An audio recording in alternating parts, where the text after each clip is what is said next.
Judul kita sore ini, kapan saya melayani Tuhan?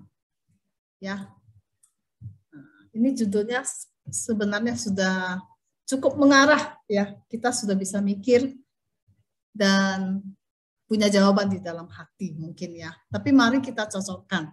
Nah, sebelum itu kita mau baca dulu firman Tuhan dari Efesus ya. Efesus 5 ayat 15 sampai 16. Setiap firman Tuhan saya akan undang semua ibu-ibu untuk baca bersama saya ya. Karena itulah yang penting yang mau kita pelajari. Mari kita buka suara bersama-sama 1 2 ya. Efesus 5 ayat 15 sampai 16. Karena itu perhatikanlah dengan saksama bagaimana kamu hidup. Janganlah seperti orang bebal, tetapi seperti orang arif. Dan pergunakanlah waktu yang ada, karena hari-hari ini adalah jahat. Ya. Jadi di sini firman Tuhan mengajarkan kita untuk hidup dengan bijaksana, memakai waktu yang ada. Oke. Nah, kenapa begitu? Karena hari-hari ini adalah jahat. Baca kalimat ini kira-kira Ibu punya bayangan apa? Apa maksudnya hari-hari ini jahat? Karena waktu itu, coba ibu-ibu bayangkan 10 tahun yang lalu. Atau 20 tahun yang lalu. Atau bahkan 30 tahun yang lalu. Ya, kalau yang seumur saya bahkan bisa membayangkan 50 tahun yang lalu. Ya. Waktu saya masih 4 tahun, saya masih ingat, mama saya kasih tahu saya, umur kamu 4. Kalau orang tanya gini, 4. Itu kayak baru kemarin masih segar dalam ingatan. Tapi ternyata sekedip mata 50 tahun berlalu, ibu-ibu. Serem nggak? Hidup kita ada berapa kali lagi sih? 50 tahun. Saya yakin tidak ada sekali lagi. Saya yakin saya udah hitung mundur menuju hari saya bertemu Tuhan. Ya, jadi hari-hari ini jahat. Itu maksudnya. Jadi karena hari-hari ini jahat, kita harus pakai waktu kita dengan baik. Pakai waktu yang ada, ya, catat yang ada. Waktu nggak selalu ada. Ya, kalau kita pakai waktu dengan yang ada dengan sebaik-baiknya, maka kita itu adalah termasuk orang arif, ya. Hidup dengan bijaksana, tidak seperti orang bebal. Bagaimana maksudnya? Apa maksudnya? Oke, ya. Jadi sekarang saya ingin kita jawab bersama, kapan saya bisa mulai melayani Tuhan? Nah, untuk itu di bawah ini ada beberapa pertanyaan, benar atau salah. Waktu sekolah kita udah biasa ya, tinggal lingkar B atau S. Kalau nggak tahu, nebak. Ya. Mudah-mudahan benar, probability-nya 50%. Benar atau salah? Saya sibuk bekerja, jadi tidak punya waktu untuk melayani Tuhan. Benar atau salah? Bentar ya, saya pengen lihat ibu-ibu deh. Bentar ya, saya atur galerinya. Jadi, oke. Benar atau salah ibu-ibu? Salah ya? Kok lari ke sini sebentar. Nah, salah. Bentar. Saya geser ini sedikit. Ya. Benar atau salah? Saya sibuk mengurus rumah tangga. Ya, jadi saya tidak punya waktu untuk melayani Tuhan. Salah ya. Benar atau salah? Saya tidak bisa pergi ke gereja untuk melayani Tuhan. Jadi konsepnya melayani Tuhan itu hanya di gereja. Benar atau salah? Salah, ibu-ibu. Benar atau salah, saya tidak punya talenta. Nah, saya tidak punya talenta. Saya tak pandai ini, saya tak pandai itu. Saya tak pandai apa-apa, saya tak punya talenta, saya tak bisa melayani Tuhan. Benar atau salah? Salah. Setiap orang punya talenta. Ya. Ada yang sedikit, ada yang banyak, tapi pasti ada. Benar atau salah? Saya akan melayani Tuhan saat saya sudah pensiun. Sekarang saya sibuklah. Nantilah, kalau saya sudah tua, saya sudah pensiun, saya nganggur, banyak waktu luang, saya bisalah melayani Tuhan. Benar atau salah? Salah. Ya, nanti kita lihat di belakang, ibu-ibu.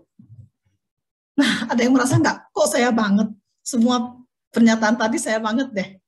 Saya nggak bisa melayani Tuhan karena ini, karena ini, karena ini. Kok ngata-ngatain saya? Gitu ya. Mudah-mudahan tidak ada yang merasa begitu. Oke, jadi kita mau lihat definisi kata melayani. Saya buka kamus ya. Melayani itu adalah membantu, menyiapkan atau mengurus apa yang diperlukan seseorang atau meladeni. Itu artinya melayani ya. Kamus Besar Bahasa Indonesia. Nah, sekarang kita mau lihat, jadi melayani Tuhan itu apa maksudnya? Ya, melayani Tuhan adalah melakukan sesuatu dengan motivasi. Kata kuncinya motivasi, Ibu-ibu, untuk menyenangkan hati Tuhan dan mempermuliakan nama Tuhan. Jadi motivasinya yang harus dicek. Dengan kata lain begini, kalau saya bernyanyi, suara saya nggak bagus ya, tapi saya ambil contoh. Kalau saya bernyanyi lalu saya mau tunjukkan kepada ibu-ibu, saya ini suaranya bagus kok. Tuh, saya memuji Tuhan, saya nyanyi sungguh besar anugerahnya. Liriknya memuji Tuhan, tapi dalam hati saya mau dengar ya suara saya bagus, saya kalau nyanyi bagus deh. Kira-kira itu melayani Tuhan atau bukan? Jelas bukannya, motivasinya salah. Ya. Atau saya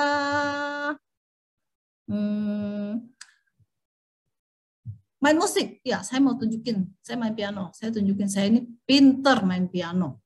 Ya. Atau saya berdoa, saya mau tunjukin saya ini bahasa Indonesia sempurna loh, Bapak Ibu, titik koma benar semua. Tidak ada pemakaian kata yang salah, tidak seperti itu tuh kalau berdoa kalimatnya terbalik-balik, saya berdoa bagus. Itu melayani Tuhan bukan? Itu udah salah ya, itu udah melenceng, tidak lagi mencapai tujuan ya. Jadi motivasi yang penting. Lalu kalau misalnya saya melihat sampah di gereja, saya pungut, saya merasa ini rumah Tuhan, kok ada yang buang sampah ya, saya ambil, saya masukin tong sampah. Itu melayani Tuhan bukan? Atau saya di rumah, saya mau jaga rumah saya bersih sebisa-bisanya, yang terbaik yang saya bisa untuk menyenangkan hati Tuhan. Bisa nggak seperti itu? Menjaga rumah saya bersih untuk menyenangkan Tuhan. Bisa loh ya, ibu-ibu ya.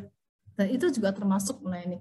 Saya dulu waktu saya baru percaya Tuhan, waktu saya masih kuliah ya, ada senior yang lebih dewasa secara rohani, dia bilang, bisa nggak sih kita sambil mengerjakan tugas kuliah itu melayani Tuhan? Itu waktu itu saya nggak ngerti. Bisa, karena kita lakukan dengan sukacita, lakukan dengan sebaik-baiknya, hasilnya kalau bagus untuk kemuliaan nama Tuhan. Itu melayani Tuhan. Ya. Jadi siapa Tuhan yang kita layani itu? Ibu-ibu, siapakah Tuhan itu? Nah, kita mau lihat apa kata firman Tuhan. Mari kita baca sama-sama Mazmur 100 ayat 3. 1-2 ayat. Ketahuilah bahwa Tuhanlah Allah. Dialah yang menjadikan kita. Dan punya dialah kita. Umatnya dan kawanan domba gembalaannya. Jadi di sini dikatakan, firman Tuhan memberitahu kita bahwa Tuhan itu adalah pencipta saya. Ya, jadi saya ini diciptakan oleh Tuhan. Ya, jadi karena Tuhan yang ciptakan saya, maka dia yang saya ini punya dia. Oke, saya ambil kasih ibu-ibu satu ilustrasi. Ibu-ibu pernah buat kue? Pernah ya. Contohnya, Ibu Yesi membuat kue bolu. Jadi kue bolu punya siapa? Punya Ibu Yesi. Benar? Benar. Nah, itu ilustrasinya. Jadi Tuhan buat saya punya Tuhan. Oke? Nah, lanjut ya. Jadi kesimpulan satu, saya adalah milik Tuhan karena Dia yang menciptakan saya ini untuk diingat. Ya. Tuhan ciptakan saya milik Tuhan. Nah, namun saya yang tadinya milik Tuhan ini karena Adam sudah jatuh ke dalam dosa, Adam dan Hawa, dan saya lahir dalam kondisi saya yang berdosa, maka saya itu tidak bisa mengenal Tuhan. Dan nasib akhir saya di sini, di neraka. Apa kata firman Tuhan? Karena semua orang, mari kita baca Roma 3:23. Karena semua orang telah berbuat dosa. Semua orang termasuk saya bukan? Termasuk ya. Saya Kita ganti kalimatnya. Karena saya telah berbuat dosa. Itu. Ya. Roma 6:23, mari kita baca. Sebab upah dosa ialah maut. Jadi upah dari dosanya saya adalah maut. Di mana? Di neraka. Jadi kesimpulan 2, saya adalah orang berdosa. Saya seharusnya ke neraka. Ya, saya yang diciptakan Tuhan, yang menjadi milik Tuhan, sekarang menjadi milik si iblis. Nah, sekarang kita mau lihat konsep jual beli. Ibu-ibu pernah beli handphone, rata-rata kita punya handphone ya. Entah kita yang beli, entah suami yang beliin. Pokoknya kita punya handphone. Kita tahu lah konsep jual beli. Kita kadang-kadang juga ke pasar, ke warung. Jual beli itu melibatkan apa? Melibatkan ada satu barang yang kita inginkan. Ya, untuk dapatkan barang itu kita harus membayar sejumlah uang, benar? Ya, jadi melibatkan barang dan alat pembayaran. Nah, kita ini juga adalah sesuatu barang, suatu jiwa yang dibeli oleh Tuhan. Ya, 1 Korintus 6 ayat 19b memberitahukan kita, mari kita baca sama-sama. Ibu-ibu baca ya, saya nggak bisa lihat semua wajah, tapi saya mau kita baca supaya kita sungguh diberkati oleh firman Tuhan sore ini. 1, 2 ya. Dan bahwa kamu bukan milik kamu sendiri. Kenapa kita bukan milik kita sendiri, ibu-ibu? Kenapa? Karena kita ini dibeli. Mari kita baca berikutnya 1, 2 ya. Sebab kamu telah dibeli dan harganya telah dibayar, telah lunas dibayar. Siapa yang beli? Tuhan Yesus. Harganya lunas dibayar. Dengan apa? Darahnya yang tercurah di atas kayu salib. Ya. Jadi saya, ibu-ibu, setiap kita sudah dibeli oleh Tuhan Yesus dan sudah menjadi milik Tuhan Yesus karena Tuhan Yesus sudah bayar. Ya, tadinya kita milik si iblis, tapi sekarang kita menjadi milik Tuhan Yesus. Kita sudah lunas dibayar.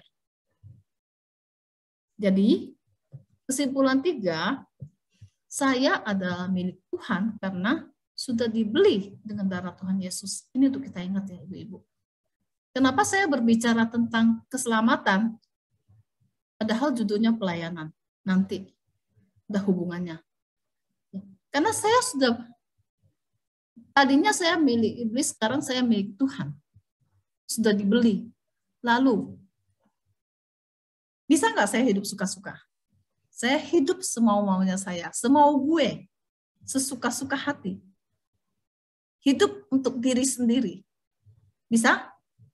Nggak bisa lagi ya ibu-ibu ya. Karena kita ini milik Tuhan. Jadi kita hidup hanya untuk Tuhan.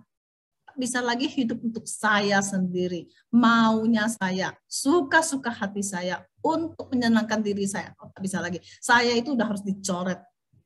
Dan yang di dalam hidup kita hanya Tuhan. Seharusnya begitu. Ya, saya hidup untuk Tuhan. Saya hidup bertanggung jawab. Ya, suatu hari kita semua akan berdiri di hadapan tahta penghakiman Tuhan, mempertanggungjawabkan seluruh hidup kita, walaupun kita percaya Tuhan, walaupun kita ampuni dosanya, tapi kita tetap harus bertanggungjawabkan semua hidup kita kepada Tuhan. Jadi kita perlu ngecek ya ibu-ibu, kita perlu periksa hati kita, jujur di hadapan Tuhan. Nggak jujur juga Tuhan tahu kok. Ya. Kita nggak jujur, kita pura-pura, Tuhan tahu. Jadi apa fokus hidup saya? Apakah saya fokusnya Tuhan? Sungguh saya fokusnya Tuhan? Atau saya fokusnya mamon? Kita tahu ya mamon itu apa? Mamon itu artinya uang. Ya, Tuhan atau uang? Hidup ini fokusnya hanya 2 ini saja. Dunia atau uang. Firman Tuhan di Matius 6:24 berkata, mari kita baca sama-sama. 1, 2, ya. Tak seorang pun dapat mengabdi kepada 2 tuan. Karena jika demikian, dia akan membenci yang seorang dan mengasihi yang lain. Atau ia akan setia kepada yang seorang dan tidak mengindahkan yang lain. Kamu tidak dapat mengabdi kepada Allah dan kepada Mamon. Ya, firman Tuhan sudah katakan kita hanya bisa mengabdi satu aja, Tuhan kita hanya bisa satu. Pilih Tuhan atau Mamon. Allah atau mamon. Dan kita cenderungnya mengasihi mamon. Kita cenderungnya mengindahkan, hanya setia kepada mamon. Kita cenderung tidak mau mengasihi Tuhan. Kita cenderung tidak setia kepada Tuhan. Karena kita orang berdosa ya. Begitu asik cari uang. Mari kita periksa diri kita. Saya berfokus pada mamon. Ya, mari kita periksa dengan jujur di hadapan Tuhan supaya kita benar-benar bisa minta ampun kepada Tuhan dan mulai sekarang kita mau melakukan yang benar di hadapan Tuhan. Saya fokus pada mamon jika saya mengejar kekayaan. Kalau saya belum kaya, saya mau kaya. Kalau saya sudah kaya, saya mau lebih kaya. Kalau saya sudah lumayan kaya, saya mau jadi yang paling kaya di antara semua orang. Ada yang punya hati seperti itu? Selalu mau jadi yang mau tenar. Saya mau menjadi terkenal, saya mau semua orang tahu siapa saya. Saya rajin mempromosikan diri. Ini saya. Kenal nggak sama saya? Masa nggak kenal? Saya ngetop loh. Ada yang punya hati seperti itu? Atau saya mau kejar sukses. Sukses di atas sukses. Sukses 1, sukses 2, sukses 3. Daki puncak tertinggi. Ada yang punya hati seperti itu? Dan di dalam ini semua tidak lagi ingat kepada Tuhan. Ya. Apa kata firman Tuhan? Mari kita baca bersama-sama. 1 Yohanes 2, mari 1 2 ya. 1 Yohanes 2 ayat 16. Sebab semua yang ada di dalam dunia yaitu keinginan daging dan keinginan mata dan keangkuhan hidup bukanlah berasal dari Bapa, melainkan dari dunia. Ya. Kita sungguh-sungguh harus berhati-hati. Jangan sampai dijerat oleh si iblis. Dengan 3 hal inilah si iblis menguji Tuhan Yesus ketika dia baru selesai berpuasa 40 hari 40 malam. Keinginan daging, ubah batu jadi roti. Ya. Suruh loncat dari hubungan bait Allah, suruh menyembah si iblis. Ya. Apakah kita ini angkuh enggak? Selalu menginginkan hal-hal yang materi, yang bagus, yang mewah, yang pokoknya saya ini ingin dikenal orang sebagai orang yang hebat, orang yang wah gitu. Ada yang begitu enggak? Hati-hati jangan begitu ya. Anak Tuhan jangan begitu. Itu jerat si iblis. Jadi, akhirnya kita sampai ke topik kita ya, pelayanan. Jadi kapan saya bisa mulai melayani Tuhan? Kapan? Kalau ada waktu luang, tunggu anak besar, tunggu pensiun, kita udah tahu tadi jawabannya itu salah. Ya, salah besar. Jadi kapan saya bisa melayani Tuhan? Kapan? Jawabannya sekarang. Sekarang saat ini juga, di sini juga. Tidak menunggu besok, tidak menunggu lusa, tidak menunggu bulan depan, apalagi tahun depan, apalagi tunggu anak besar. Ya. Mari kita lihat firman Tuhan tadi. Kenapa? Kan sudah dijelaskan di depan tadi, kita udah baca bersama-sama ya. Kenapa? Karena hari-hari ini jahat ibu-ibu. Hari-hari ini jahat, nggak bisa nunggu. Ya. Dan mari kita baca lagi Yakobus 4 ayat 14, kita baca bersama-sama. Yakob 1-2 ya. Yakobus 4 ayat 14. Sedang kamu tidak tahu apa yang akan terjadi besok. Apakah arti hidupmu? Hidupmu itu sama seperti uap yang sebentar saja kelihatan, lalu lenyap. Ada yang tahu besok terjadi apa? Ada yang tahu? Waktu terjadi itu pengeboman di Bali, sehari sebelumnya ada yang tahu nggak bahwa besok Bali akan dibom? Ada yang tahu? Kita nggak akan tahu ya. Kita tidak bisa tahu. Atau waktu Batam dibom, gereja di Batam dibom tahun 2000. Ada yang tahu nggak bahwa besok minggu depan, seminggu sebelum minggu depan kita akan dibom? Ada yang tahu? Nggak tahu, kita nggak tahu. Jangankan besok, 1 jam mendatang aja apa yang terjadi kita nggak tahu. Kita tidak pernah tahu masa depan kita. Dan hidup kita itu sama seperti uap. Ibu-ibu pernah masak, ibu-ibu tiap hari masak ya. Kalau kita lagi masak lalu airnya mendidih, keluar apa? Uap ya. Kelihatan seperti asap, tapi itu adalah uap air yang keluar. Berapa lama uap itu bertahan di udara? Sebentar ya, beberapa detik aja terus lenyap. Seperti itu kata Tuhan hidup kita. Sebentar aja lalu lenyap. Sebentar aja, nggak lama-lama. Jadi tak bisa nunggu besok. Karena besok nggak tentu ada besok untuk kita. Ya. Jadi bagaimana kita harus bersikap di dalam melayani Tuhan, ibu-ibu? Ini dia. Mari kita baca sama-sama. Pengkhotbah 9 ayat 10. 1, 2, ya. Segala sesuatu yang dijumpai tanganmu untuk dikerjakan. Kerjakanlah itu dengan sekuat tenaga, karena tidak ada pekerjaan, pertimbangan, pengetahuan, dan hikmat dalam dunia orang mati kemana engkau akan pergi.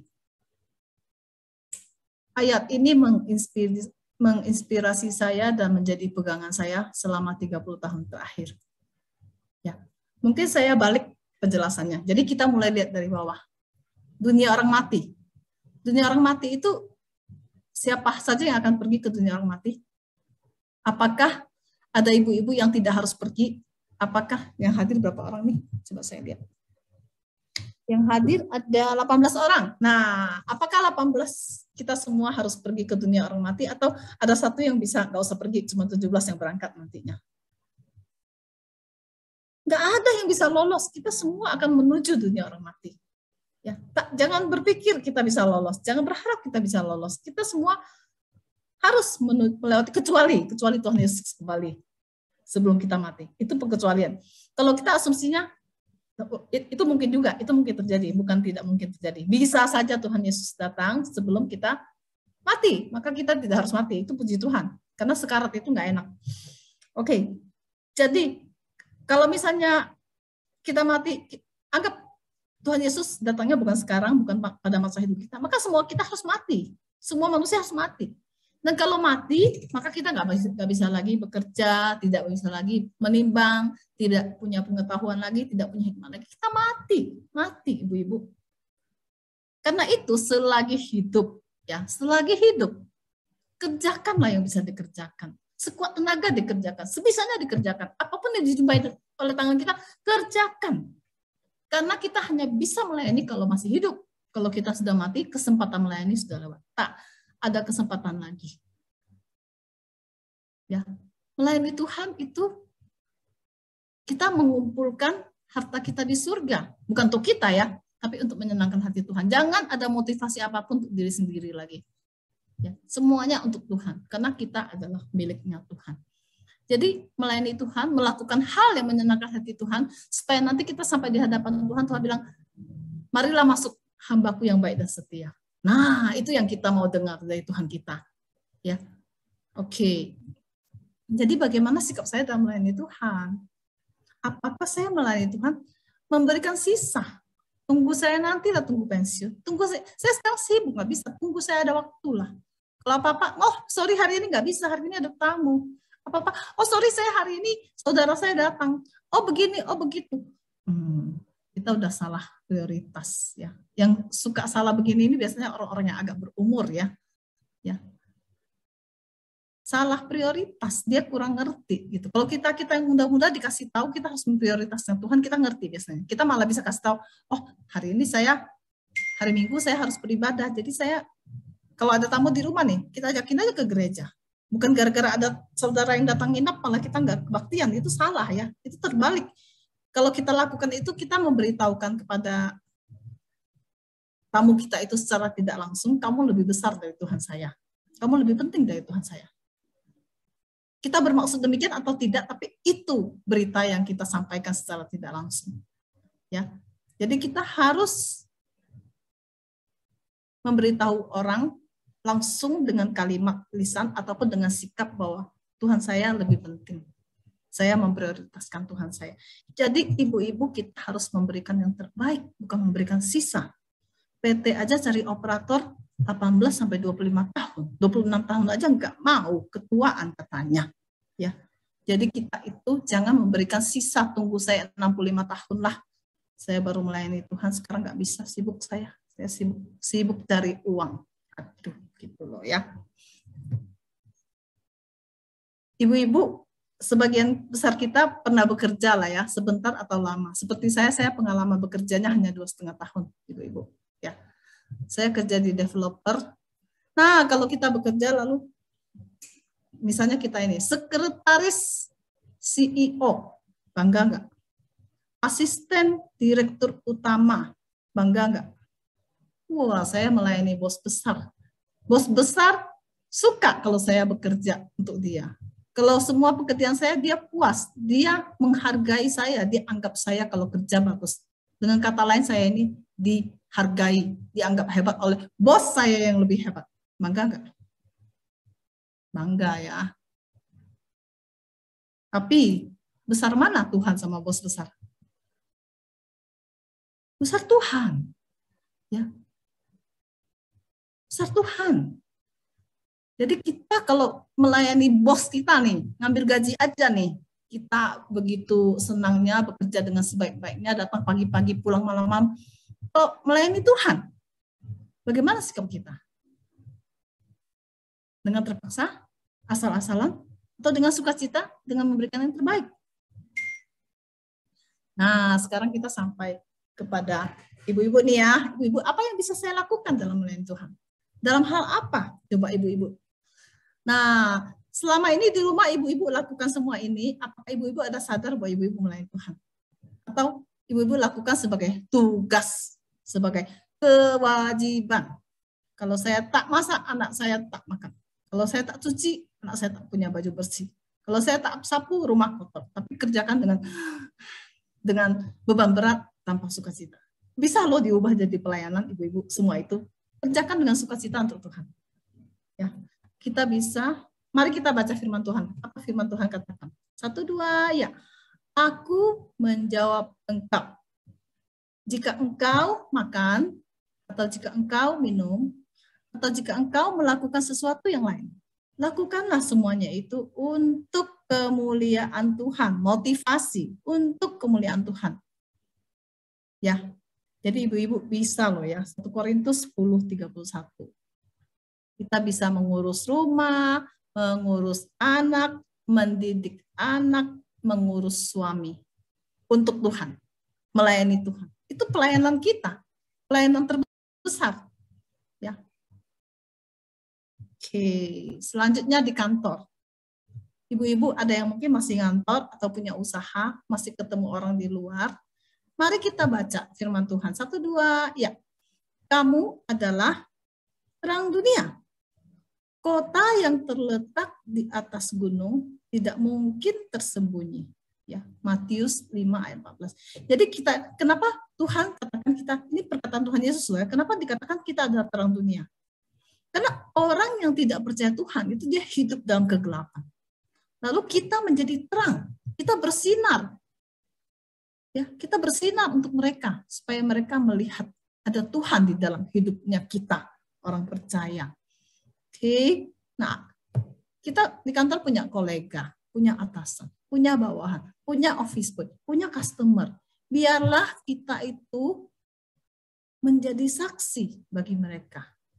Kita bisa menjadi berkat. Menjadi berkat itu contohnya entah mereka perlu bantuan atau mereka sedang kesusahan, apapun itu kita menjadi berkat untuk mereka. Atau bahkan kalau kita nyetir, mereka nggak punya kendaraan, kita ngantar pulang, itu pun satu cara untuk menjadi berkat.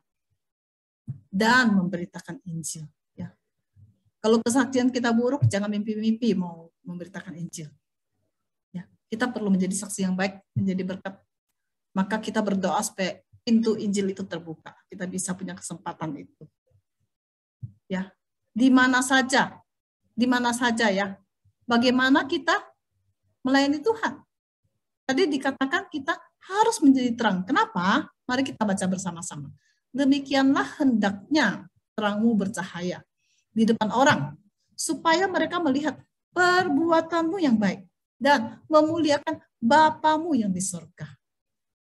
Ibu-ibu pernah nggak ngalamin gini? Saya pernah loh ngalamin. Saya berinteraksi dengan seseorang, tapi saya tidak sempat mengenal dia lebih jauh, hanya sekedar interaksi sebentar terus pergi.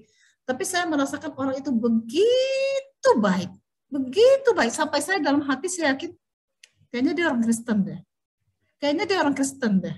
Kalau nggak mungkin dia bisa sebaik itu. Ya, nah demikianlah kita ya. Demikianlah kita seharusnya menjadi terang. Dan orang lihat kita, oh ini orang Kristen. Oh pantas. terang kita bercahaya dan mereka memuliakan Bapa kita di surga. Ya. Jadi di mana saja kita menjadi saksi, menjadi berkat, memberitakan Injil. Di mana saja, Bapak Ibu. Ya, mungkin waktu kita belanja ke warung, waktu kita belanja ke pasar, dengan tukang jahit sepatu, tukang parkir, atau bahkan ketika kita bersenggolan lewat saja dengan orang yang tak dikenal, kita bisa menjadi berkat. Kita bisa menjadi saksi. Kita bisa melayani Tuhan. Nah, sekarang kita bicara hal yang real. Selama ini kan kita punya konsep melayani Tuhan itu hanya di gereja aja. Ada yang merasa saya tak punya talenta? Oh, jangan ada yang merasa saya tak punya talenta. Semua orang punya talenta. Firman Tuhan sudah bilang. Ya. Jadi kita, contohnya ibu-ibu ya. Ibu-ibu kemarin waktu Paskah kita bernyanyi. Hari Ibu kita bernyanyi. Bernyanyi memuji Tuhan itu adalah melayani Tuhan. Memasak ya. Kalau ada acara, kalau ulang tahun gereja, kalau misalnya dulu-dulu ada persekutuan makan siang, kita giliran masak, itu melayani Tuhan. Berdoa bagi orang lain itu melayani Tuhan ya. Dulu di gereja kita ada seorang ibu yang tua yang dia selalu kasih tahu saya. Saya selalu berdoa untuk ibu pendeta, bapak pendeta dan ibu. Dia selalu setiap kali kalau bertemu dia selalu katakan itu dan itu menguatkan saya loh, sungguh. Jadi ibu-ibu bisa lakukan ini, berdoa bagi orang lain dan kasih tahu dia saya mendoakan kamu. Atau tanya, kamu ada nggak yang mau didoain? Saya doain untuk kamu. Itu pelayanan ibu-ibu. Ya, jadi kita nggak bisa melayani, bisa. Mengajak teman ke gereja, mengajak teman di sini maksudnya mengajak teman ke gereja. Mungkin kita di luar punya teman yang tidak percaya Tuhan, non-Kristen. Kita berteman baik dengan mereka dan mengajak mereka ke gereja. Ya. Lalu mendorong anak teman. Mungkin ada teman yang juga punya anak yang umurannya cocok untuk ke sekolah minggu, kita bisa ajak anak mereka ke sekolah minggu. Ya, kita bekerja bagi kerajaan Tuhan. Nah, kita juga bisa berkunjung, melakukan kunjungan. Kalau kita merasa, aduh saya nggak bisa apa-apa, ayolah, marilah, kalau ada kunjungan ikut. Setidaknya kehadiran kita menjadi berkat bagi orang yang dikunjungi. Ya. Terus apa lagi? Nah, kalau ada yang kesusahan, perlu bantuan, apapun yang bisa kita lakukan, hal yang kecil, kalau motivasinya adalah untuk Tuhan, maka itu melayani Tuhan. Ya. Cuci gelas di dapur gereja, melayani Tuhan bukan? Ya, kalau kita motivasinya adalah untuk Tuhan. Ya.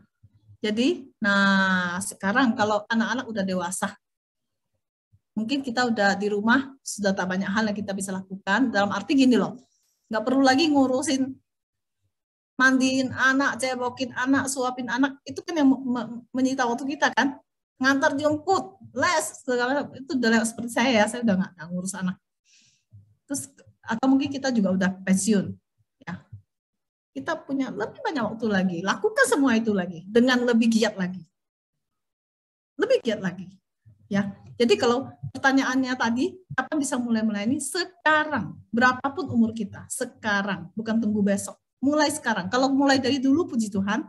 Kalau belum mulai sekarang, supaya nanti ketemu Tuhan nggak malu gitu loh. Ketemu Tuhan, aduh gitu loh, belum seorang yang ku bawa. Stres saya dulu nyanyi lagu itu. Sekarang puji Tuhan ya, sudah berpuluh-puluh tahun di dalam Tuhan, adalah yang kita bawa kepada Tuhan. Ya, walaupun belum banyak, tapi bukan karena saya hebat, bukan. Karena kemurahan Tuhan mau memakai saya. Nah, sekarang mulai melayani Tuhan. Saat ini juga, jangan nunggu besok. Berapapun umurnya, kalau ada yang 20-an, 30-an, 40-an, sekarang pilih, cari, usahakan untuk melayani Tuhan. Umur berapapun. Kenapa? Karena kalau udah mati kesempatannya lewat. Melayani Tuhan hanya sekarang, kalau lagi hidup aja. Kalau udah mati, hanya pertanggungjawaban saja. Tak ada lagi kesempatan untuk melayani. Ya.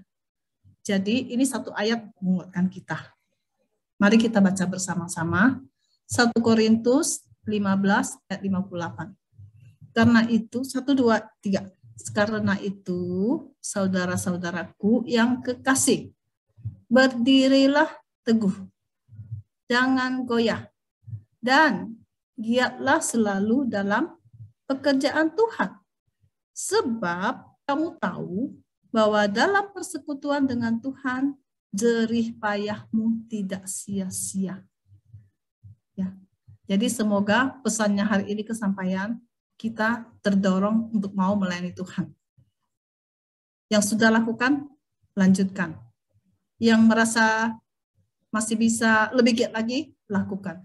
Yang belum, mulai sekarang. Saat ini juga. Putuskan dalam hati, lakukan. Mari kita berdoa.